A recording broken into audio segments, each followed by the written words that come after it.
Napakainit ang panahon ngayon mga choy, kaya maniligo na lang kami ng ilog dito sa sitio Sakao. What's up mga choy? For today's video, napakainit talaga yung panahon ngayon mga choy, kaya manliligo na lang kami ng ilog. Actually mga choy, manliligo sana kami ng Kalay Falls, kaso hindi namin alam kung saan yung daan. Sa tagal-tagal ng panahon na hindi kami nakaligo sa Kalay Falls, hindi na namin alam kung saan yung daanan. Kaya mga choy, naghanap na lang kami ng malinaw na tubig para doon na lang kami maliligo. Kung doon kami sa Kalay Falls maliligo, napakalayo naman doon mga choy. Napakasarap talaga maliligo doon mga choy. Kasi ang tubig doon mga choy, napakalamig. At yung falls niya mga choy, grabe, napakaganda. Para talagang nasa Cristina Falls tayo mga choy. So ayan, nahirapan na kami sa paglalakad.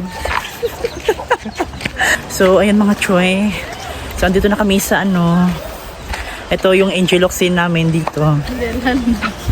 At ayun, continue naman tayo sa paglalakad. Kasi malayo pa talaga yung liliguan namin. Wala talaga kami makikita na malinaw dito mga choy. Kaya puntahan na namin doon sa dulo. Baka meron kaming makikita